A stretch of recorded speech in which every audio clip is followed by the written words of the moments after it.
Good morning, everyone. Today we are examining Jeremiah chapters 42 and 43. As we read yesterday in examining these chapters, you have a situation in which it comes immediately on the heels of what takes place in chapters 40 and 41. But the people of Judah, and those especially that were at Mizpah, are on the run in many ways, being led by Johanan and some of the other captains of Judah.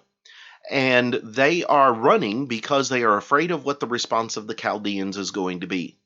And so in chapter 42, you have a series of discussions that's going to take place between Johanan and Jeremiah in asking Jeremiah to go and speak for God. And Jeremiah is going to promise that he will do it and he will tell them exactly what God says. So let's look at some of the lessons from chapters 42 and 43 because there's some interesting things to be found here. In chapter 42, verse 3, they say, as they come before Jeremiah, they say that the Lord your God may show us the way in which we should walk and the thing which we should do. They are interested in what God wants them to do. Now, remember, part of the reason for the destruction and everything else is because they didn't want to listen to what God said. They didn't want to listen to Jeremiah. They instead wanted to go their own way and do their own thing. But now King Zedekiah is gone. All of the nobles are either in captivity or dead, and now these people are really left in many ways with nowhere else to turn. And so they tell Jeremiah, go to God and find out what God wants us to do. When Jeremiah tells them that I will do this, but at the same time I will tell you exactly what God says, they respond in verse 6 by saying, whether it is pleasing or displeasing, we will obey the voice of the Lord our God to whom we send you, that it may be well with us when we obey the voice of the Lord our God.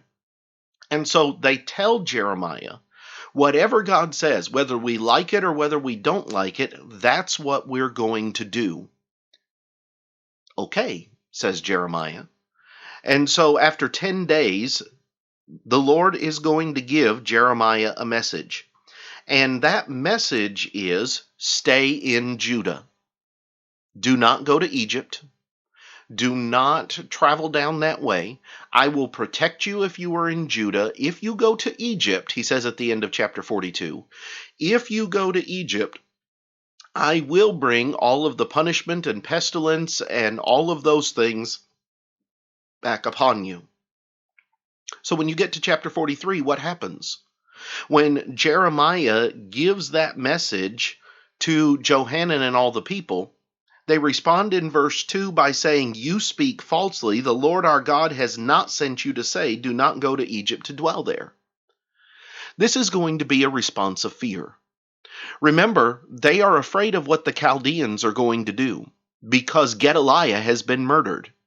And they are afraid that they will bring retribution on all of the people because the governor that the king had set up in place had been murdered. And he had been murdered by an Israelite. He had been murdered by a Jew. And so they are out of fear running to Egypt.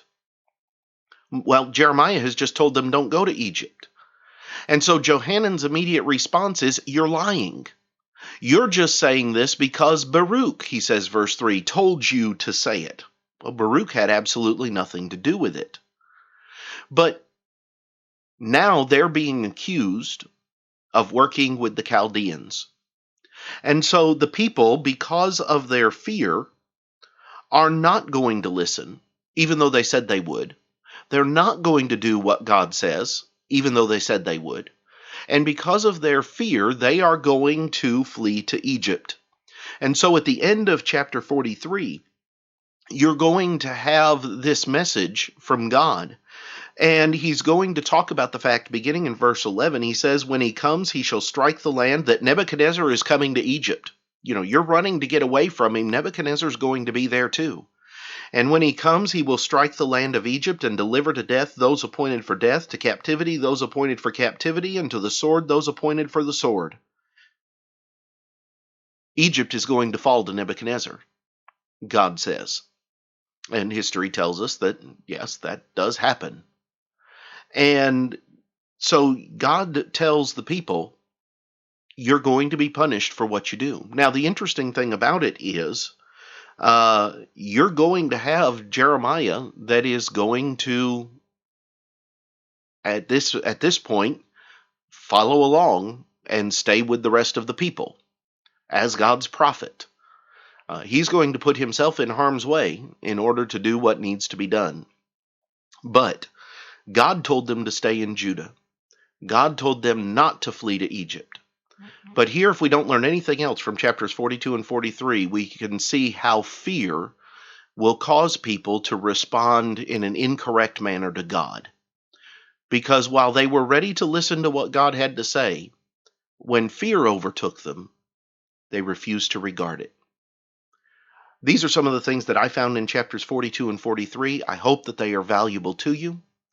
We are going to have to take a break from our videos for a few days because of my schedule, but Lord willing, we will be able to pick those up again in a few days and continue through the remainder of Jeremiah. But until then, have a great day.